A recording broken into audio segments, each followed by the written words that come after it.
ஆண்டவராகிய இயேசு கிறிஸ்துவின் பரிசுத்த நாமத்திற்கு மகிமை உண்டாவதாக. இந்த லைட்ஸ் இருக்கட்டும் சொல்லி இந்த நல்ல ஓய்வு நாளின் காலை ஆராதனைக்கு வந்திருக்கிற உங்கள் எல்லாரையும் இயேசு கிறிஸ்துவ நாமத்தை நான் மிக அன்போடு வரவேற்கிறேன். எல்லாரும் சந்தோஷமா இருக்கிறீங்களாங்க? கர்த்தர் உங்களை ஆசீர்வதிப்பார். எல்லாரும் கரங்களை தட்டி கர்த்தரை மகிமைப்படுத்துவோம். இன்றைக்குள்ள பிரசங்கத்தின் தலைப்பு நித்திய ஜீவனை பெற்றுக் கொள்ளுங்கள். இந்த ஒரு வருஷம் முழுதும் நம்மை காத்திருக்கிற பல தலைப்புகள்ல பல பிரசங்கத்தை கேட்டிருக்கிறீங்க. இன்னைக்கு நித்திய ஜீவனை பற்றி நான் சொல்ல போறேன். அதான் நமக்கு தேவை. யோவான் சுவிசேஷம் 3வது அதிகாரம் அதனுடைய 16வது வசனத்துல சொல்லப்பட்டிருக்கிறது, தேவன் தம்முடைய ஒரே பேரான குமாரனை விசுவாசிக்கிறவன் எவனோ அவன் கெட்டு போகாமல் நித்திய ஜீவனை அடையும்படிக்கு அவரை தந்தருளி இவ்வளவாய் உலகத்தில் அன்பு கூர்ந்தார்.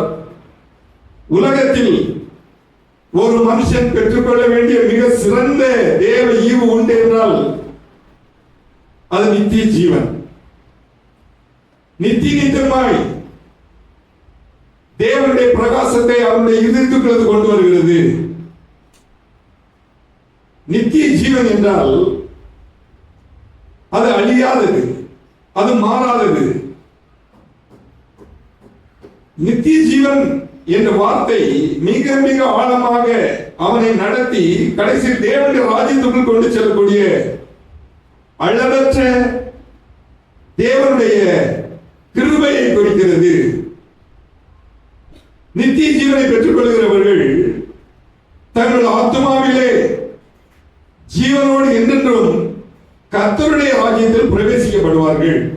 எனவே தாவீது 23வது சங்கீதம் அதனுடைய 6வது வசனத்தில் சொல்லுகிறார், நான் என் ஜீவனுள்ள நாளெல்லாம் நன்மையும் கிருபையும் என்னை தொடரும், நான் கர்த்தருடைய வீட்டிலே நீடித்த நாட்களாய் நிலைத்திருப்பேன். உலகத்தில் உள்ள எல்லா மனுஷனுக்குள்ளாலே ஒரு ஜீவன் இருக்குங்க. அந்த ஜீவன் நின்றுனா, இருதய துடிப்பு நின்று போனா அவன் செத்து போறான்னு சொல்றாங்க. அதான் முதல்ல காட்ட பாக்குறாங்க, கண்ணை பாக்குறாங்க. எங்க அம்மா கூட மதித்து போனாங்க. அப்போ அவங்க சொல்றதுல ஜெயந்தன் ஒரு டாக்டர் இருந்தான், வந்திருந்தான். வந்து பார்த்துக்கிட்டு நாங்க எல்லாம் சுற்றி நிக்கிறோம். நான் என் மனை இப்படிலாம் ஒரு நிமிஷம் அழுதுட்டு இருக்கிறோம், எல்லாரும் கண்ணீர் விட்டு இருக்கோம் சொன்னா என்ன டக்குனு ஒன்றும் இல்லை. அவன் பேச்சு கண்ணை தான் பார்த்தான். அவன் அழுதான். என்னடான்னு கேட்டேன். இல்லைன்னா எல்லாருமே சொல்லி நான் போயிட்டு பார்த்து சொல்றாங்க. நான் சொல்றேன், இது மனுஷன் நிர்ணயிக்கிறான். ஏதேன் தோட்டத்துல தேவனாகிய கர்த்தர் ஆதாம்கிட்ட சொன்னாரு, நீ இந்த விலக்கப்பட்ட கனியின் மரத்தின் கனியை பார்த்து புசித்தால் சாகவே சாவாய். செத்தானா? 930 வருஷம் நடந்தாலும் வாழ்ந்துருக்கான் இல்லையா? ஆண்டு வந்து எந்த மரணத்தை குறிப்பிடுகிறார் என்றால் ஆத்ம மரணத்தை குறிப்பிடுகிறார். சரீர மரணத்தை அல்ல. அவனுடைய ஆத்ம மரணம் ஒன்று இருக்கு, அதுக்குள்ள சரீரம் இருக்குங்க. அந்த ஆத்மாவை அவன் திருப்தி இல்லைன்னா சந்தோஷமா வாழ முடியாது. எசேக்கியேல் தீர்க்கதரிசி புத்தகம் 18வது அதிகாரம் அதனுடைய 20வது வசனத்துல ஆத்ம மரணத்தில் தேவனுக்கும் மனிதனுக்கும் இடையே உள்ள உறவு அறுபட்டு போவதை சொல்கிறார். படிமா, பாவம் செய்கிற ஆத்மாவே சாகும், குமாரன் தகப்பனுடைய அக்கிரமத்தை சுமப்பதில்லை, தகப்பன் குமாரனுடைய அக்கிரமத்தை சுமப்பதில்லை, நீதிமானுடைய நீதி அவன் மேல் தான் இருக்கும். போதுமா?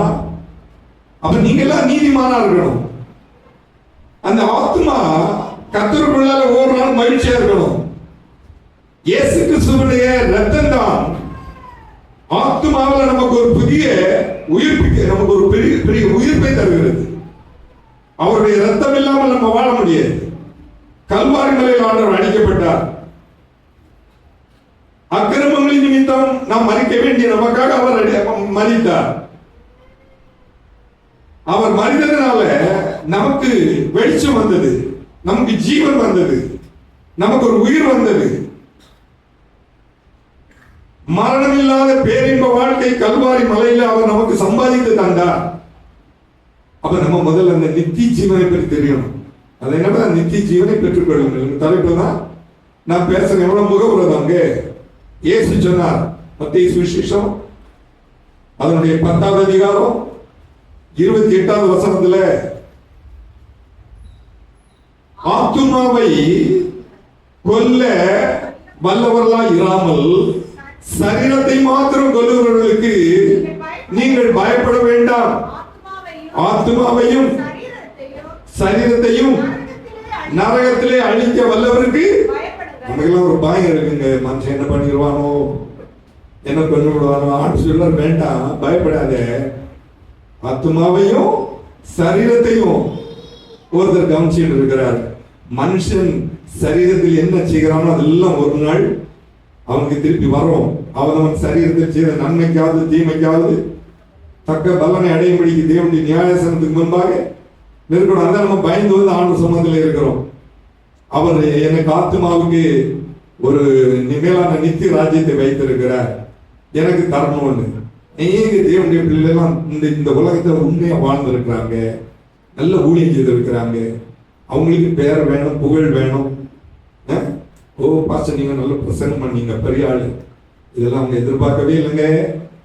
அவங்க நித்திய ஜீவனுக்காக தாங்கள் அடைய போற நித்திய ஜீவனை மற்றவரும் அடையணும்னு பிரயாசப்பட்டு இருக்கிறாங்க. நானும் தான் சொல்றேன், நீங்களும் அருமையான தேவனுடைய பிள்ளை அந்த நித்திய ராஜ்யத்தை குறித்து நித்தியத்தை குறித்து சரியாக அறிந்து மற்றவர்களுக்கும் சொல்லுங்க. டேவிட் லிவிங்ஸ்டன் என்கிறதான ஒரு தேவ மனுஷன் ஆப்பிரிக்க கண்டத்தை அசைந்தார். ஆப்பிரிக்கன்ஸ் இயேசுக்கு ரொம்ப தெரியாது. அவர் ஊழியம் முடிஞ்சு மறித்து போனார். இங்கிலாந்துல அவருக்கு அடக்க ஆராதனையில பலர் வந்து கலந்து கொண்டாங்க. அவருக்கு 3 ஃப்ரெண்ட்ஸ் இருந்தார். அதுல 2 பேரும் ஆதாயப்படுத்திட்டார். இவன் வந்து ரொம்ப க்ளோஸ் ஃப்ரெண்ட். இவன் ஏங்கி அழுறான், சொல்றான், டேவிட், ஓ லிவிங்ஸ்டன், எனக்காக இன்னும் யாருடா பாரப்படுவாங்க? எனக்கு ஆலோசனை சொல்றது யாரு? இயேசு இயேசு இயேசு நித்திய ஜீவன் சொல்லி சொல்லி கொடுத்தா நான் கீழ்படி இல்ல. இனிமே என்னை சுமப்பது யார்? அந்த இடத்துல மறந்துடணும். அந்த டேவிட் லிவிங்ஸ்டன் அந்த தேவ மனுஷனுக்கு சரித்திரத்தை யூடியூப்ல போய் பாருங்க, நான் சொல்றதெல்லாம் அங்க இருக்கும். நம்ம தேவ சமத்தில் வரும் பொழுது முதல்ல நம்ம வாய்ப்படுத்தணும், தேவனுடைய ராஜ்யத்துக்கு போகணும். இந்த பூமியில தான் உங்களுக்கு நித்திய ஜீவனை நீங்க சரிப்படுத்தக்கூடிய நித்திய ஜீவனை பெற்றுக்கொள்ளும் வாய்ப்பு கிடைக்கிறது. கண்ண மூட முறை கிடைக்காது. கண்ண மூடனா ஒன்னிலோ நித்திய தேவனுடைய ராஜ்யத்துக்கு போகணும், அல்ல நரகத்துக்கு போகணும். நம்ம எங்க போவோம்? நம்ம நித்திய ராஜ்யத்துக்கு போகணும். யோவான் சுவிசேஷம் 3வது அதிகாரம் 1வது வசனத்திலிருந்து நீங்க எல்லாம் படிக்க கேட்டீங்க. நிக்கோதேமு என்கிறதானே ஒரு ஊழியக்காரனை பற்றி சொல்லப்படுங்க. சாதாரண ஆள் இல்லைங்க, ஒரு ஊழியக்காரன். இந்த ஊழியக்காரனுக்கு பரலோக ராஜ்யத்துக்கு போகணும். 2வது வசனம் படிங்க. அவன் காலத்திலே சொன்னதில் வந்து, ரபி, நீர் தேவனிடத்தில் வந்த போதர் என்று அறிந்திருக்கிறோம். ஏனெனில் ஒருவனும் தன்னுடனே தேவன் இராவிட்டால் நீர் செய்கிற அற்புதத்தை செய்ய மாட்டார். சொன்னது யாரு? யாருங்க? நிக்கோதேமு யாருங்க? நீங்க பிரசங்கத்தை கேட்கணும், கதை சொன்னா எல்லாம் கேட்கறீங்க. போதகன், ஊழியக்காரன், வயசு 80 வயசு, என்னோட கூடுதல் வயசு. ஆனா பரலோகராஜ்யம் இல்லை. நான் சொல்றேன், இன்னைக்கு பிரசங்கத்தை கேளுங்க, எல்லாரும் நித்தியராஜ்யம் சுதந்திரிக்கணும். ஆண்டவர் சொல்றாரு, இயேசுவுக்கு பிரதித்திரமாக ஒருவன் மறுபடியும் புறப்பட்டால் நித்திய ஜீவனை காண மாட்டான், தேவனுடைய ராஜ்யத்தை காண மாட்டான் என்று மெய்யாகவே மெய்யாகவே உனக்கு சொல்கிறேன் என்றார். அதற்கு நிக்கோதேமு, ஒரு மனுஷன் முதிர் வயதா இருக்கை எப்படி தன் தாயின் கர்ப்பத்தில் 2வது தரம் பிரவேசித்து பிறக்க கூடுமோ? சொன்னது யாரு? ஊழியக்காரன், பிரசங்கமான ஆளு. இன்னைக்கு கூட நிறைய பேர் ஞான ஸ்நானம் எடுக்காமலே காரியங்களை செய்யறாங்க. வேத வசனப்படி தவறு. மொழிக்கு ஞான ஸ்நானம் எடுக்காம தேவனுடைய ராஜ்யத்துக்கு போக முடியாது. நீங்க எல்லாரும் மொழிக்கு ஞான ஸ்நானம் எடுக்கணும். ஒருவேளை டாக்டரா இருக்கலாம், ஒருவேளை ஊழியக்காரனா இருக்கலாம், ஒருவேளை ஆசிரியரா இருக்கலாம், இன்ஜினியரா இருக்கலாம். எல்லாருக்கும் ஒரே சட்டம் தாங்க சொல்லிக் கொடுக்கிறாரு. அடுத்த என்ன சொல்றாரு? இயேசு பிரதித்திரமாக ஜலத்தினாலும் ஆவியினாலும் பிறவாவிட்டால் தேவனுடைய ராஜ்யம் நித்தியம், தேவனுடைய ராஜ்யத்தில் பிரவேசிக்க மாட்டான் என்று மெய்யாகவே மெய்யாக உனக்கு சொல்லுகிறேன். யாரு யாரு மொழிக்கு ஞானஸ்நானம் எடுக்கலையோ இன்னைக்கு தீர்மானம் பண்ணுங்க. நித்திய ஜீவன் இந்த வருஷம் கடைசியில் வந்துட்டோம். ஏன்னா நம்மளாம் அந்த பெரிய விளக்கமா கொடுப்போம். ஒரு 7-8 பேர் எடுப்பாங்க. ஒரு வருஷமும் அப்படி கொஞ்சம் பேர் ஆயுதப்பட்டு வராங்க. இது ரொம்ப நாள் எல்லாம் நம்ம இது பேசுறது இல்லை. ஆனால் இன்னைக்கு நீங்க தீர்மானம் பண்ணணும், நமக்கு ஒரு நித்திய ஜீவன் வேணும். இந்த பூமிக்குரிய வாழ்க்கையில் தான் நித்திய ஜீவனை தெரிந்து கொள்ளக்கூடிய வாய்ப்பு ஒரு மனுஷனுக்கு இருக்கிறது. அதை நம்ம கண்டிப்பா பயன்படுத்தணும். மார்க்கு சுவிசேஷம் 10வது அதிகாரம் 17வது வசனத்துல ஒரு ஐஸ்வரமான வாலிபனை பற்றி சொல்லப்பட்டிருக்கிறது. வாசிமா. பின்பு புறப்பட்டு வழியில் போகையில் ஒருவன் ஓடி வந்து முழங்கால் படியிட்டு, நல்ல போதகரே, நித்திய ஜீவனை சுதந்திரித்துக் கொள்ளும்படி என்ன செய்யணும்? நித்திய ஜீவன் இன்னைக்கு அதான் பிரசங்கம், பெற்றுக் கொள்ளுங்கள். இந்த வாலிபனே பாவட்டம் இல்லை, பணக்கார, எல்லா வசதி வாய்ப்பு உள்ளவன், நிறைய வயல் தோட்டம் எல்லாம் உண்டு. அவன் நித்திய ஜீவன் இல்லை. அதான் வாரம் சுதந்திரித்துக் கொள்ளும்படி நான் என்ன செய்ய வேண்டும் என்று கேட்டான். அதற்கு இயேசு, நீ என்னை நல்லவன் என்று சொல்வானே, தேவன் ஒருவர் தவிர நல்லவன் ஒருவனும் இல்லையே. என்ன அழகா சொல்றாரு பாருங்க. நீங்க யாராவது நல்லவங்க இருக்கிறீங்களா? நானும் நீங்களும் பைபிள் சொல்லும் நல்லவன் இல்லையே, அவர் தான் நல்லவர். ஆனா நித்திய ஜீவன் நல்லவன் இல்லாத மனுஷனுக்கு நித்திய ஜீவன் தராரு. இதோட விடல. படிமா.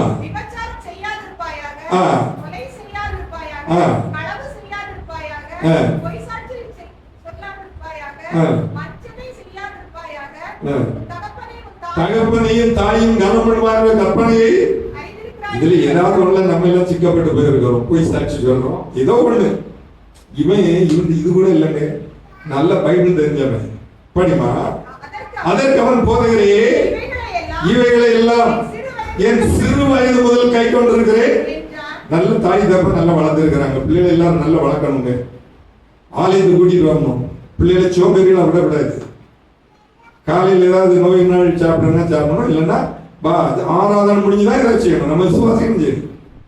உங்களுக்கு ஒரு கல்யாண வீடு இருக்கு, அது ஏதோ ஒரு வீடு ஓடிடாதுங்க, இது போகாதுங்க. இந்த வருஷத்துல நித்திய ஜீவனை நீங்க சுதந்திரித்துக் கொள்ளணும்னா இதை கடைபிடிக்கணுங்க.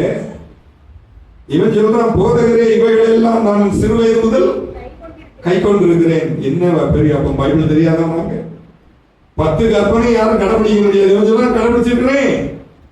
அடுத்த சொல்றாரு, இயேசு அவனை பார்த்து அவனிடத்தில் அன்பு கூர்ந்து, இன்னும் உன்னிடத்தில் ஒரு குறை உண்டு. நீ போய் உனக்கு உண்டான வேலையெல்லாம் விற்று தரித்திரருக்கு கொடு, அப்பொழுது பரலோகத்தில் ஒரு பொக்கிஷம் உண்டாயிருக்கும். நிறைய பணம் இருக்கு, ஆட்கள் இருக்கிறாங்க, திறமை இருக்கு. சில வாய் வச்சே பச்சிருவாங்க. பார்த்துருக்கீங்களா? பேசுறத பார்த்தா இடுப்புல இருக்க பிள்ளை கூட இந்த ஆசாமி அப்படிதான். எனக்கு இதெல்லாம் நான் தெரியும். நான் சின்ன பிள்ளையிலேருந்தே எல்லாம் கடைபிடிச்சான். ஓடிட்டான். நித்திய ஜீவனுக்கு வந்தவன். பிறகு ஒரு நாள் வாரான். அவனே பேச நல்லா சம்பாதிச்சாச்சு. நான் என் களஞ்சியங்களை இடித்து பெரிதாக்குவேன். ஆத்மாட்ட சொல்லுவேன், ஆத்மாவே, நீ புசித்து குடித்து இன்பமாயிரு, உனக்கு நான் எவ்வளவு சம்பாதித்து வைத்திருப்பேன்னு சொல்லுவேன்னு சொன்னான். அந்த ராத்திரி கத்தை சந்தித்தார் இவன்கிட்ட. இந்த ராத்திரி உன்னுடைய ஆத்மா எடுத்துக்கொள்ளப்படுமானால் நீ சேகரித்து வைத்தவைகள் யாருடைய மதிகேடனையும் கூப்பிடுறாரு. இந்த முதல்ல சொன்னாரு, இப்போ நான் ஒரு வசனத்தை எடுத்து உங்களுக்கு விளக்குறதுக்கு நேரம் இல்லை, இன்னொரு 15 நிமிஷம் தான் நான் பேசுவேன், ஒரு 1/2 hour போதும். ஏன்னா நிறைய பேர் இந்த பிரச்சனை கேட்குறாங்க, 40 நிமிஷம் 50 நிமிஷம் 2 மணிக்கு அதெல்லாம் நிறைய பேர் பண்ணி போயிடுறாங்க, சொல்றாங்க இப்படி போதும்னு சொல்றாங்க. ஸோ நான் கொஞ்சம் ஷார்ட்டாடி பேசி முடிச்சேன். போயிட்டான். 3வது அவன் சந்தித்த இடம் பாதாளம். அவன் பாதாளத்தில் வேதனைப்படும் பொழுது ஆபிரகாம மடியில் லாசருவை பார்க்கிறான். ஆபிரகாம பார்க்கிறான். என் தகப்பனே என் தகப்பனே ஆபிரகாம் கூப்பிடுறான். ஆபிரகாம தெரியாம அவன் கூப்பிட முடியுமாங்க? இல்லையா? உங்களுக்கு எல்லாம் நீங்க ஆபிரகாம பற்றி கேட்டிருக்கிறீங்க. இவன் கூப்பிட சொல்லி அவன் சொல்றான், மகனே கூப்பிடுறான். நான் அந்த நரகத்துல ரொம்ப கஷ்டப்படுறேன், உங்க மடியில் இருக்கிற லாசருவை அனுப்பி அவனுக்கு கையை தண்ணியில தோய்த்து என் நாக்க தடவணும், தண்ணி தாகம். அப்ப அவர் சொன்னாரு, என் மகனே மகனேன்னு சொன்னார். அப்பான்னு கூப்பிட்டா மகனேன்னு சொல்றாரு. உடனே அங்க வான்னு சொல்லல. நீ உலகத்தில் இருக்க சமயத்துல உனக்கு உண்டானவர்கள் அனுபவித்தாய். அப்படி லாசரு கஷ்டப்பட்டார். இப்பொழுது அவன் தேற்றப்படுகிறான், நீயோ வேதனைப்படுகிறாய். அது மாத்திரமல்ல, ஒரு பிளவு இருக்கு. நீங்க அங்கிருந்து இங்க வர முடியாது, நாங்க அங்கிருந்து அங்க போக முடியாது. இவன் தேற்றப்பட்டு இருக்கிறான். நீங்களும் நான் அந்த இடத்துக்கு போனோம், அப்ரஹாம் வழியில போனோம். இன்னைக்கு தீர்மானம் பண்ணுங்க. உலகத்துல இருக்கும் பொழுதுதான் நித்திய ராஜ்யத்தை குறித்து தீர்மானம் பண்ண முடியுங்க. அதனால வாலிப பிள்ளைகளே, வாலிபர்களே, பெரியவர்களே, நீங்க யாராவது இன்னும் மொழிக்கு ஞானஸ்தானம் பெறல, நித்தியத்தை குறித்த ஒரு வெளிப்பாடு உங்களுக்கு கிடையல, நீங்க இன்னைக்கு தீர்மானம் பண்ணணும். தேவையில்லாத ஒவ்வொரு பேசுறோம்னு வைங்க, தேவையில்லாத வார்த்தைகளை பேசினா ஆண்டவரோடு ஜெபிக்க முடியாது. எப்பவும் உலக கவலையும் வயசுமா இவங்க மைண்ட் போடும். நல்லா இருக்கும், இவன் நல்லா இருக்கும், அவர் நல்லா இருக்கும், இவன் நல்லா இருக்கு, நீங்களும் நல்லா இருக்கணும். நல்லா இருக்கணும், தேவனுடைய ராஜ்யத்தை சுதந்திரித்துக் கொள்ளணும். அப்போ ஒரு ஊழியக்காரன் சொல்ற வார்த்தையை கேட்கணும். நம்ம சர்ச்சில் வரக்கூடிய எல்லா பிள்ளைகளும் ஓய்வு நாள் தேவ சமத்தில் வரணும், பெரியவங்களும் வரணும். 6 நாள் வேலை செய்வோம், கிரியைகளை எல்லாம் நடப்பிப்பாயாக 7ஆம் நாள் தேவனாகிய கர்த்தருடைய பரிசுத்தமான நீங்க ஓய்வு நாள் வந்தா நல்லா பேசுவீங்க, நல்ல கனம் பண்ணுவீங்க, நல்ல சந்தோஷமா இருப்பீங்க. தேவையில்லாத நீங்க கேட்டீங்கன்னா உங்களுக்கு அருவருப்பா இருக்கும். சரி பேச இல்ல, இந்த அனுபவத்தில் வரணும். அவனுக்கு நித்திய ராஜ்யம் அவனுக்குள்ளால இருக்குங்க. பல வருஷத்துக்கு முன்னால நான் ஒரு டிராக்ட் வேண்டாங்க. நான் பல வருஷம், நான் ஒரு 30 வருஷத்துக்கு முன்னால நரகத்தில் ஐஸ்வர்யவான் அதுல போட்டிருக்கு. அந்த நரகத்தில் ஐஸ்வர்யவான் தலைப்பு. ஒரு தகப்பனார் ஆண்டவருக்காக வாழல, நித்திய ஜீவனம் போல நரகத்துக்கு போயிட்டாரு. ஒரு ஐயோ ஐயோன்னு நரகத்தில் தெரியும்ல, பாம்பு இருக்கும், பள்ளி இருக்கும், பயம்பு காணிக்கப்படி இருக்கும், அந்த ஓயாம நெருப்பு எரிஞ்சுக்கிட்டே இருக்கிறோம். நரகத்தை பற்றி ரொம்ப பயம். அதை சொன்னாலே நமக்கு கொல்ல நடுங்கி போகும். இப்போ அந்த தகப்பாங்க இருக்கிறான். மகனும் மறித்தாச்சு. மகனும் மறித்த நேரம் நரகத்துக்கு போறான். அப்ப அந்த நரகத்துல இந்த தக்காளிய ஜாடியில போட்டு அடிச்சா, மிக்சியில போட்டு அடிப்பீங்கல்ல, அது எப்படி சுழந்துட்டு வரும், அப்படியே தகப்பனும் மகனும் சுழந்துட்டு வராங்க. இப்ப மகன் சத்தம் போடுறான், எப்பா எப்பா என்னை காப்பாற்று, ஐயோ கொடிய வேதனை படுறேன்னு. இப்ப தகப்பன் நினைச்சானா, நம்ம மகனுக்கு சத்தம் இங்க கேக்குது, அதனால அங்கே அவனுக்கு அப்படி ஒரு பாரம் இருந்திருக்கு. அவங்க காலை பிடிப்பான்னு சொல்லி அவன் சுத்திட்டு வர சமயம் மகனுக்கு காலை பிடிச்சான். மக்களே நீ ஏன்டா அங்க வந்தான்னு கேட்டான். அங்கேயும் தலையில மிதி கொடுத்தான். நீ என்ன ஒழுங்க வளர்த்திருந்தா நாங்க வந்திருப்போனா, நீ எனக்கு ஒழுங்கு ஆலோசனை நாங்க வந்திருப்போனா. அதனாலதான் நான் உங்களுக்கு சொல்றேன், நல்ல ஆலோசனை சொல்றேன். ஜலத்தினாலும் ஆவியினாலும் பிரபாவிட்டால் தேவனுடைய ராஜ்யத்தை காண முடியாது. மதிகேடுகள்லாம் வாழக்கூடாது. இங்க இருக்க சமயம் தான் உங்களுக்கு நித்திய ராஜ்யத்தை குறித்த தீர்மானம் பண்ண முடியும். 2-3 வசனம் சொல்றேன், நீங்க தீர்மானம் பண்ணணும். 1 தீமோத்தேயு நிருபம் 6வது அதிகாரம் அதனுடைய 12வது வசனத்துல அப்போஸ்தலனாகிய பவுல் சொல்லுகிறார், விசுவாசத்தில் நல்ல போராட்டத்தை போராடு, எல்லாத்தையும் இங்கே வருது பாருங்க, நித்திய ஜீவனை பற்றிக்கொள், அதற்காகவே நீ அழைக்கப்பட்டாய், அநேக சாட்சிகளுக்கு முன்பாக நீ நல்ல அறிக்கைப்படுகிறவனா இருக்கா? விசுவாசத்துல நல்ல போராட்டத்தை போராடுங்க. எனக்கு கத்தரதை தருவார், வாங்காம விட மாட்டேன். நீங்கள் உலகத்திலிருந்து ஒரு ஆவிக்குரிய ஜீவியத்துக்கு வந்தவங்க. உங்களில் அநேகர் பேப்டிஸ்ட் எடுத்திருக்கிறீங்க, இன்னும் சிலர் எடுக்கல. அதனால கர்த்தர் சொல்றாரு, இந்த வார்த்தையை சொல்லணும்னு சொல்றாரு.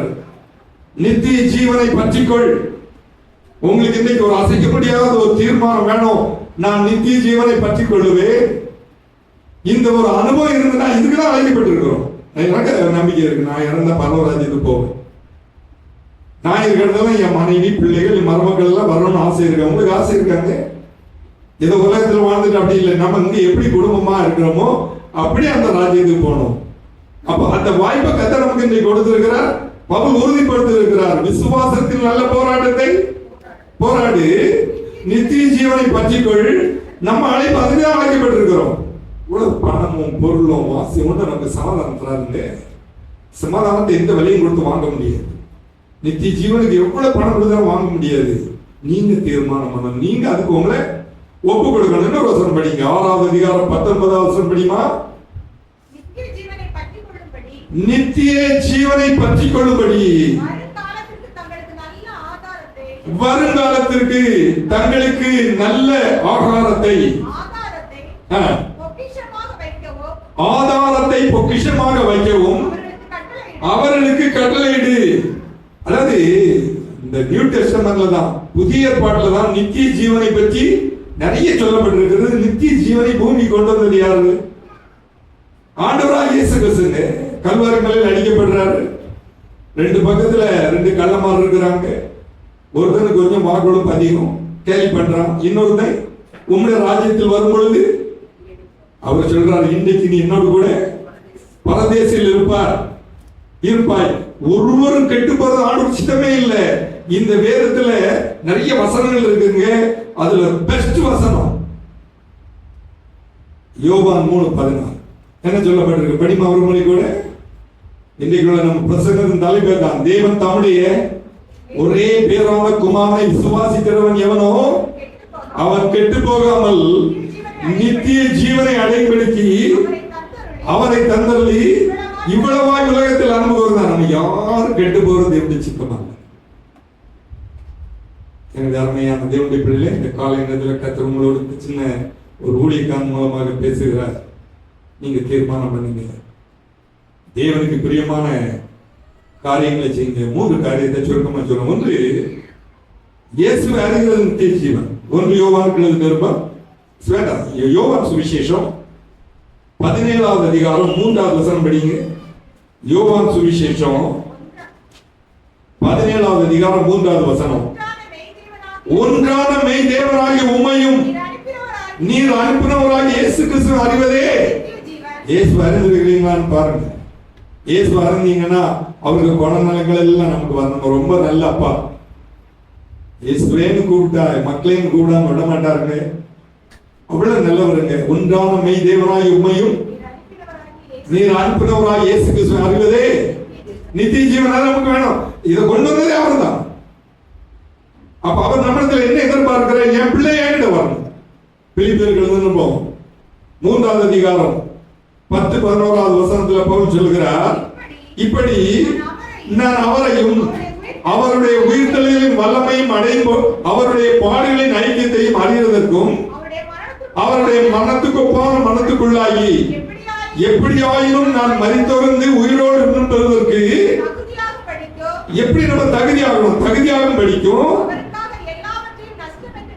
அவருக்காக எல்லாவற்றையும் நஷ்டம் என்று விட்டேன், குப்பையுமாக எண்ணுகிறேன். சில நேரத்தில் உங்களுக்கு சில நஷ்டம் வந்திருக்கும், சில கஷ்டம் வந்திருக்கும், சில நிந்தம் வந்திருக்கிறோம். எல்லாம் சைக்கிள். நான் கூட இந்த சிலருக்கெல்லாம் கஷ்டம் வர சமயத்துல சைக்கிள் விரும்ப மாட்டாங்க. உங்களுக்கு எல்லாம் வந்திருக்கு அமர்ந்திருக்கு. நான் எத்தனை தடவை நினைச்சிருக்கேன், தேவ சமுதிரம் சொல்றேன், இந்த புண்ணியமே நமக்கு வேண்டாம். உன்னால சொன்னது வேற. சில நெருக்கங்கள் வர சமயத்துல வேணா சாதாரண நம்ம இருந்துருவோம். ஆனா அன்றைக்கு ராத்திரி கத்த பேசினாரு, உன் அழைப்பை உறுதிப்படுத்து. இதுக்காக தான் அழைக்கப்பட்டிருக்கிறார்.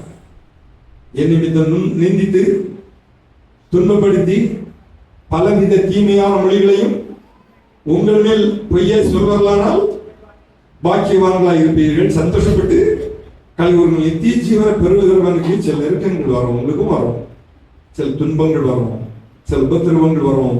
பொறுமையா சைத்துக்கோங்க. அந்த நித்திய ஜீவன் விட்டுறாரு. நீங்க நல்லவங்களா இருக்கணும்.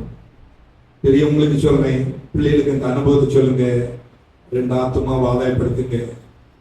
தேவனுடைய ராஜ்யத்துக்கு போச்ச நேரத்தில் வெறுங்கையா போகவே விடாது. ஒரு பெரிய ஒரு பணக்காரன் என்ன பாடுதான், கரை ஏறி உமதண்டை நிற்கும் போது ரட்சகா, பெரிய பணக்காரன் ஜெயில் மூடி பாஸ்டா இருக்க சமயத்துல இவனை பார்க்கறதுக்கு மனைவி வாரா, சாப்பாடெல்லாம் கொண்டு வரா. ஒரு பயங்கர வியாதி. அப்போ ஆண்டவர் சொல்றாரு, நீ அந்த அவனுக்கு போய் ஒரு சுவிசேஷம் சொல்லுங்க. இவர் சுவிசேஷம் சொன்ன உடனே இவர் வராரு. இந்த அம்மா பண்ண சாப்பாடு கொண்டு வச்சிருக்கு. அவர் வந்தா, நீ யாருன்னு கேட்டான். இல்லையா, ஆண்டவர் உனக்கு சொல்றாரு, இயேசு நல்லவர், ஒரு நித்திய ஜீவன் உண்டு, நீ அவர் பிடிக்கணும், அது சொல்லதுக்கு என்ன அனுப்பியிருக்கிறான்னு சொன்னா டீல் முடி. இவன் ஒரு அடி கொடுத்து பிடிச்சி தள்ளிடணும். உனக்கு நீள முடி பார்த்துக்கிட்டே இருக்கா. 2 பேரும் ஆண்டவர் பேர் தெரியாது. இயேசு யாருன்னா வியாதியா இருக்கு, இயேசு வேண்டாம் எனக்கு ஒண்ணு, எனக்கு ஒரு குலதெய்வம் ஒன்றனால அவன் கேள்வி பண்ணிடுவோம். ராத்திரி வந்து பிடிச்சு பாருங்க, நெஞ்சு வலி. மனைவி இருக்கிறா, யோசிச்சுட்டே இருக்கிறா. அப்போ இவளுக்கு ஒரு உந்துதல் வருது. அங்க போய் சொன்னா, இவர் என்ன செய்தார் சொன்னா, இவருக்கு தள்ள உடனே இவர் இன்னொன்று திருஷம் வச்சிருப்பாங்க. அது கீழே விழும். அதை எடுத்து வாசித்தா, தேவன் தம்முடைய ஒரே பேரான குமாரனை விசுவாசிக்கிறவன் கெட்டு போகாமல் நித்திய ஜீவனை அடிப்படி அவருக்கு தந்தல்லி இவ்வளவாய் உலகத்தில் அந்த இதை படிப்பான். இவனுக்கு நெஞ்சு வெளி போயிட்டே கூட்டிகிட்டே இருக்கும். டாக்டர் சொல்லுவாங்க, எம்மா கடவுள் நினைத்தாங்க அவருக்கு சுகம் கொடுக்க முடியும். இப்படி விளங்கிட்டு இந்த ஒரு மனுஷனை இவர் தள்ளி விட்டுட்டான். அங்க போய் நிற்க காலில் வந்து நிற்கிறா. அவர் அன்னைக்கு ரூமை காலி பண்ணிட்டு போனோம். அழுதுட்டே நிற்கிற, ஐயா நீங்க ஜோம் பண்ணணும், நீங்க அந்த பைபிள் படிச்சேன், அது எப்படி ஹஸ்பண்டும் நித்திய ராஜ்யத்துக்கு வரணும். அவர் சொன்னார், மகளே, இங்கிலீஷ் சொன்னார், அந்த சான்ஸ் கிடைத்த டைம் முடிஞ்சு போச்சு அப்படின்னு விடமாட்டான். இப்போ வந்து காலில் விழுறான். எனக்கு தெரியாது, டாக்டர் சொல்லிட்டாங்க 24 hours டைம், இதோட நீ இறந்து போவான். இவர் வந்து ஜோம் பண்ணார் சொன்னாரு, டைம் முடிஞ்சிட்டு கத்துக்கிறோம், ஒரு சந்தர்ப்பத்தை கொடுத்தார். நீ அதை பயன்படுத்தி இருந்தா கண்டிப்பா உனக்கு ஒரு விடுதலை வந்துருக்கும். ஜோம் பண்ணிட்டு ஜோம் பண்ணிட்டு போனாரு. போன உடனே சாப்பாடுலாம் நீ கொண்டு பண்ணான். கரை ஏறி உமதண்டை நிற்கும் போது ரட்சகா, வெறுங்கையனா நம்முடைய கரத்தில் வரேன். இதை ரட்சிக்கப்பட்டுட்டான். இது நான் உங்களுக்கு சொல்றேன். உங்களுக்கு சந்தர்ப்பத்தை கொடுத்திருக்கிறேன். தேவனுடைய பிள்ளைகளாகி நீங்கள் பயன்படுத்தணும். நித்திய ஜீவனை நீங்கள் பெற்றுக்கொள்ளணும். கர்த்தருக்கு பிரியமான காரியங்களை செய்யணும். நம்ம உலகத்தில் வாழ சமயம் நித்திய ஜீவனை நம்ம தீர்மானம் பண்ண முடியுங்க. ஒரு நீல பிரசனம் அவனுடைய சித்தமாக தொடர்ந்து இன்னொரு 4-5 காரியம் இருக்கு. நான் பின்னால பேசுறேன். இந்த வாரத்துல, இந்த வருஷத்துல நம்ம கடைசி பிரசனம். நீங்க இதை எடுத்துட்டு போங்க. நீங்களும் வாழுங்க. வாழ்க்கையில கத்துக்கு முக்கியத்துவம் கொடுங்க. நமக்கு படிப்பு, ஞானம், பணம் எல்லாம் ஆண்டு தரலாம். ஆனா நித்திய ஜீவன் எல்லாவற்றுக்கும் மேலானது. அதை நம்ம எடுக்கணும்னா ஒன்றான மெய் தேவனாய் உண்மையும் நீர் அனுப்பினவராக இயேசு கிறிஸ்து அறிவதே அது தெரியணுங்க. சீமோன் பேதுரு ஆண்டவரை மறுதளித்தாங்க. சேவல் 2 தரம் போகிறதுக்கு முன்னால நீங்க 3 தரம் மறுதளிப்பான்னு சொன்னார். அவன் மறுதளிக்கு 3வது மறுதளித்தவன் அவனை தெரியவே செய்யாதுன்னு சத்தியம் பண்றான். அப்ப அவரோட திரும்பி பார்த்தார். ஒன்றும் சொல்லல, மனங்க சிந்து அழுறான். கடைசியில எல்லாரும் இருக்கிறாங்க. அவன் கேட்கிற சீஷர்கள்லாம் இருக்கிறாங்க. ஜனங்கள் என்னை யார் என்று சொல்லுகிறார்கள்? சிலர் எலியா, சிலர் யோவான் சொன்னாங்க. ஒரு வசந்தபடி மத்திய சுவிசேஷம் 16வது அதிகாரம் 16வது வசந்த யாராவது ஒருத்தர் படிங்க. மத்தேயு 16:16 படிமா. சீமோன் பேதுரு பிரதிதரமாக, நீர் ஜீவனுள்ள தேவனுடைய குமாரனாகிய கிறிஸ்டியன் தான். ஒரு காலத்துல இவன் யாருங்க? ஒரு காலத்துல மறுதளித்தவன். நம்ம ஆண்டு கைவிட மாட்டாருங்க. நீங்க ஒரு மறுதளித்து இருக்கலாம். சீமோன் பேதுரு மறுதளித்தவன். நம்மளாவது இப்படி சொல்ல மாட்டான். ஒரு வேலைக்காரன் எனக்கு அவன் தெரியாது சத்தியமான ஆரம்பிச்சுட்டான். அவன் இவன் சொன்னான். எனக்கு படிச்சு பாருங்க. மத்த இந்த பின்னால் 26வது அதிகாரத்துல எல்லாம் அப்படிலாம் சொன்ன. இப்ப சொல்றான், நீர் ஜீவனுள்ள தேவனுடைய குமாரனாகிய கிறிஸ்து என்றான். உடனே என்ன சொல்லப்பட்டிருக்கிறது? ஏசாவை நோக்கி, யோனாவின் குமாரனாகிய சீமோனே, நீ பாக்கியவான், மாம்சமும் இரத்தமும் இதை உனக்கு வெளிப்படுத்தவில்லை, பரலோகத்தில் இருக்கிற பிதா இதை உனக்கு வெளிப்படுத்தினார். மேலும் நான் உனக்கு சொல்கிறேன், நீ பேதுருவாய் இருக்கிறாய். நீங்க உங்க பேரத்துல போடுங்க. போட்டுட்டு நான் இப்படி இருப்பேன். நான் ஒரு இப்பதான் இருப்பேன். நான் இப்படிதான் இருப்பேன். தேவனுடைய பிள்ளையா இருப்பேன். விட மாட்டேன். நான் ஆண்டு பிள்ளையா வாழ. நீங்க வாழ. ஒரே ஒரு சான்ஸ் நான் உலகத்துல தான் தீர்மானம் பண்ண முடியும். தேவனுடைய ராஜ்யத்தை குறித்து தீர்மானமாக கூட வாழ்ந்த நிறைய பேர் போயிட்டாங்க. இந்த வருஷத்துல நமக்கெல்லாம் ஒரு லாஸ். என் சிஸ்டர் ரஞ்சிதக்கா, புஷ்பக்கா, வேற யாராவது என் தம்பி 4 பேர். நமக்கு ஒரு நித்திய ஜீவன் வேணும். கண்ணை மூணுனா உடனே அங்க போனுங்க. கொரிந்தியர் வாசிக்கணும்னா கொரிந்தியர் 2 கொரிந்தியர் 4:13வது வசனத்துல இருந்து 5வது அதிகாரம் 10வது வசனம் வரையிலும் இந்த பேசேஜ் தான் வருது. அவர் சொல்றாரு, கண்ணை மூடி அங்க போயிருவேன். பூமிக்குரிய கூடாரமாகிய நம்முடைய வீடு அழிந்து போனாலும் கர்த்தரால் கட்டப்பட்ட கைவேலை இல்லாத ஒரு ராஜ்யத்துல வீடு இருக்கு. அங்க போனோம். நீங்க தான் தீர்மானம் பண்ணணும். நித்திய ஜீவனை சுதந்திரிங்க. கர்த்தருக்கு பிரியமான காரியங்களை செய்யுங்க. உங்களை குறித்து சாட்சிகளை பேதுருவாய் இருக்கிறாய். இந்த கல்லின் மேல் என் சபையை கட்டுவேன், பாதாளத்தின் வாசல்கள் அதை மேற்கொள்வதில்லை. நீ பூலோகத்துல எதை கட்டவிழுக்கிறீதோ பரலோகத்துல கட்டவிழுக்கப்படும். நீ பூலோகத்துல எதை கட்டுறியோ அங்க கட்டுவேன். நீங்க சொல்றாங்க எல்லாம் நடக்கும், நடக்கிறது தான் நடக்கும். என்ன தலையில எழுதி வச்சிருக்காங்க அப்படி ஒண்ணு கிடையாது. வாயில தான் எழுதி வச்சிருக்கிறாருங்க. நீங்க நல்லதை பேசணும், நல்லதை சொல்லணும். ஆண்டு எனக்கு வேண்டாம்னா வேண்டாம். பூலோகத்தில் நீ கட்டவிழ்ப்பது எதுவும் அது பரலோகத்திலும் கட்டவிழ்க்கப்பட்டிருக்கோம். யாருக்கு? நித்திய ஜீவனை சுதந்திரிக்கிறோம். உங்களுக்கு எனக்கு தான் இந்த சந்தர்ப்பத்தை தேவன் கொடுத்திருக்கிறார்.